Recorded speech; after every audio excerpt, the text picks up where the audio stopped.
Hey guys, it's Kim here with Fairily Fiber Fun. Thanks so much for joining me on a sweater spin. Today we are spinning Tunis roving processed at a local mill in Cleveland, Georgia, Spirit Fiber Works.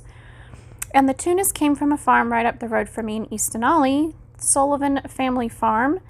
And this year at shearing, I got the new fleeces from them. I got 8 fleeces from 10 sheep. There were only 2 fleeces I just turned down, and they're amazing.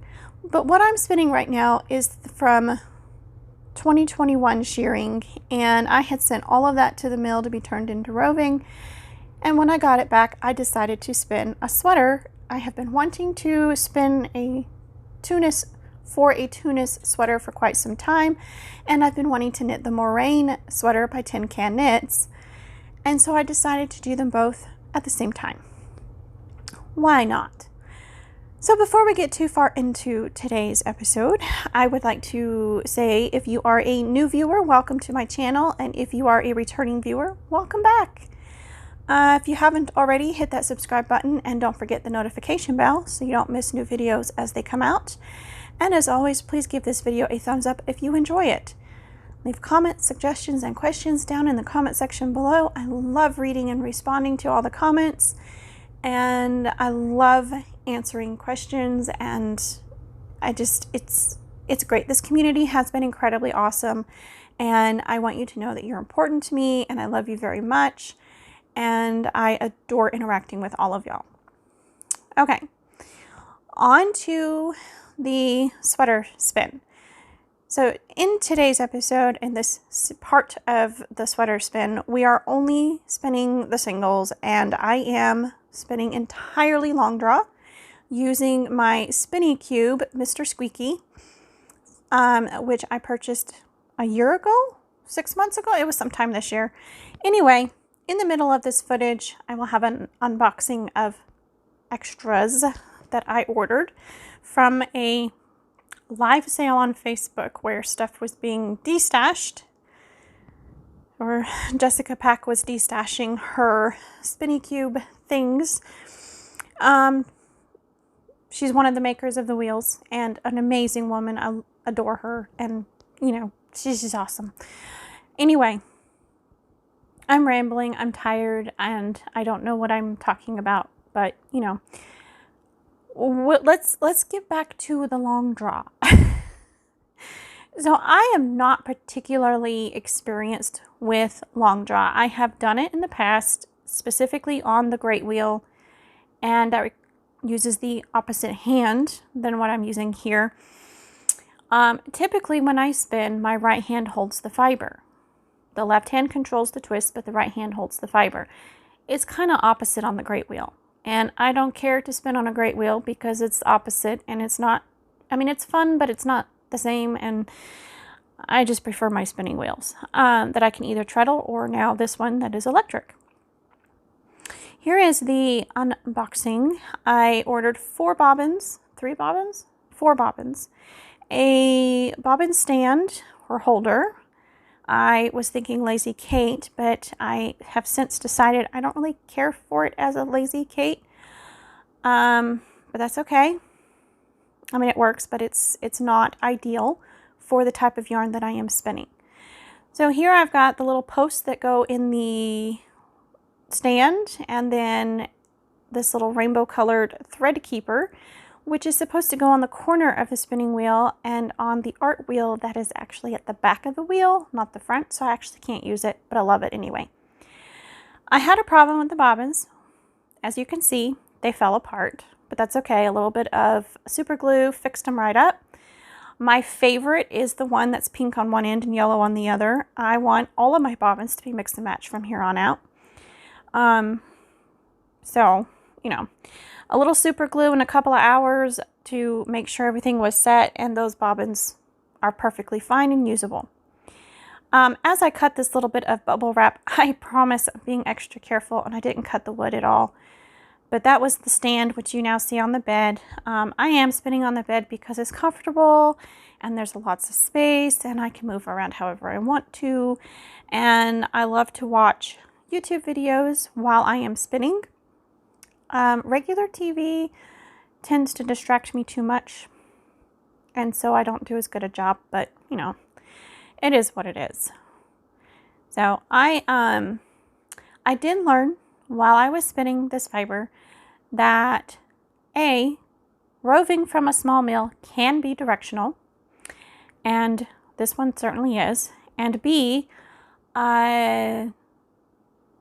pre-drafting helps significantly. It's not vitally important, but it helps.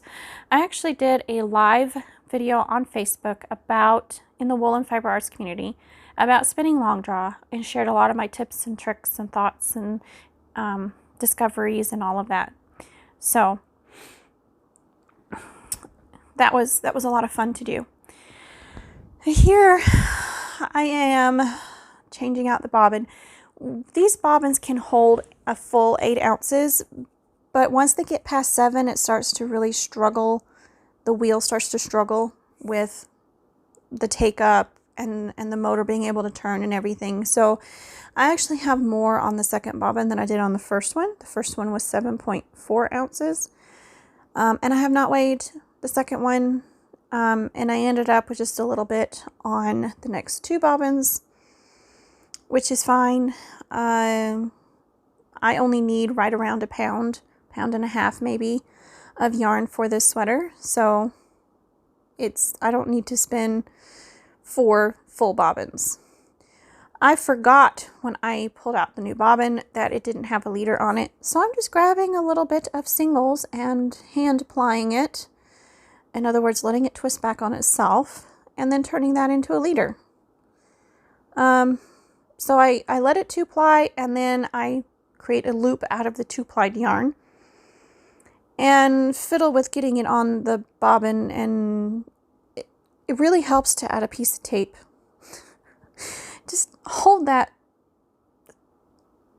leader on there with a bit of tape, and it won't go anywhere, and you won't be frustrated. And I finally get it on properly and twist it, wind it on the bobbin the wrong way, and then the wheel decides to take it on anyways. So that was a little bit of a pain, but I got it. So I thought that would be an interesting little tidbit to share of this project, because, well, I love this wheel and I love its little characteristics and want to share that with you. Now, what I did wrong when I switched bobbins is I did not have the speed turned up as far as usual, but my hands were going just as fast as they like to go. And so my single ends up breaking right there. So I had to pull it back off. And you know, sometimes when this happens, my single is low twist, it's not twist locked, and as I'm trying to pull it off the bobbin, it keeps breaking. That is no fun. That means that you're not putting anywhere near enough twist in your yarn. You want it to be thread locked. Right there, my hand actually bumped the flyer, the part that pokes out the front, and the little metal bar that curves around. And because I jerked, the single broke. Yeah, don't do that. I'm a little too close to the wheel, or I have the wheel too close to me, whichever way you want to put it. But I wanted you to see the wheel and my hands at the same time. So that's what I did. Periodically, I'll reach over to the side of the wheel. It looks like I'm reaching behind it. I'm actually tightening or loosening the brake band, which is just a tiny leather or suede strip. I actually broke one of these, so I had to replace it. My wheel came with extras, and then I was going to say I bought a spool, and turns out that was the day I didn't have any money on me. I forgot I didn't have money. So anyway, and then later I forgot to get it. I knew there was something else I was supposed to get, but it's okay.